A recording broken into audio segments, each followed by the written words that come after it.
Assalamualaikum, hai semuanya. Bertemu kembali dengan Intan Ali di channelnya Fenomena Mikoku.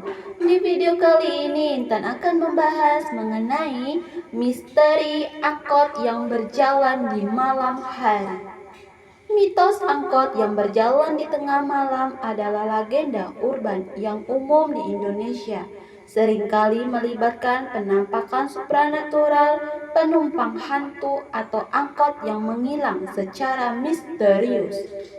Penumpang hantu salah satu kisah yang paling sering muncul adalah cerita tentang seseorang yang naik angkot di malam hari dan di tengah perjalanan baru sadar bahwa semua penumpang lainnya adalah hantu.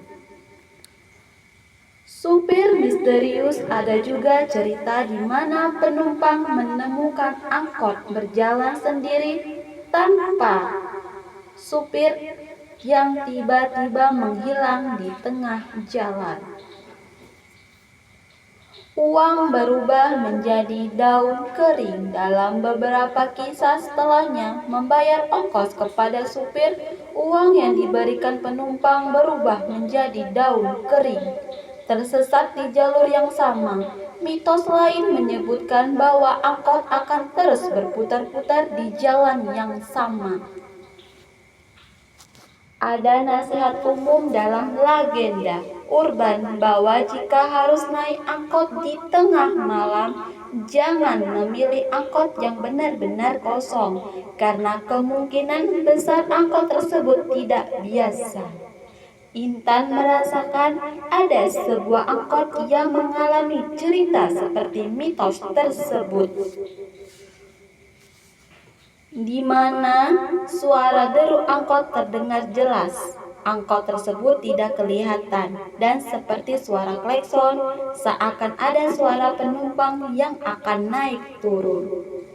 Intan tidak mendatangi di tempat kejadian tersebut.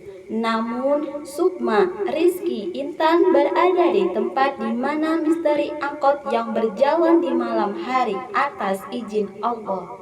Intan merasakan adanya angkot tersebut yang selalu mengganggu ketenangan jalan di sebuah tempat karena suara aneh yang selalu terdengar di jam tertentu.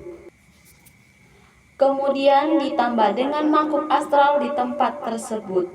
Misteri angkot yang berjalan di malam hari sering memakan korban karena angkot tersebut sering melintasi jalan raya. Kemudian Intan merasakan di sebuah tempat, yaitu STM Sukamaju, yang sering jalan Intan lalui.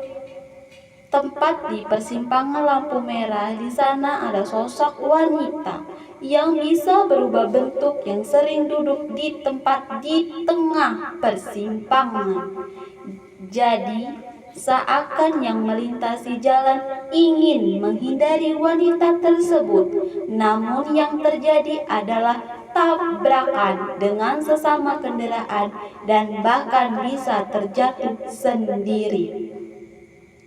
Dan bisa saja emosi tiba-tiba meluap di tempat persimpangan tanpa tahu sebab. Lalu terkadang kendaraan kita seperti sudah ada yang mengendalikan.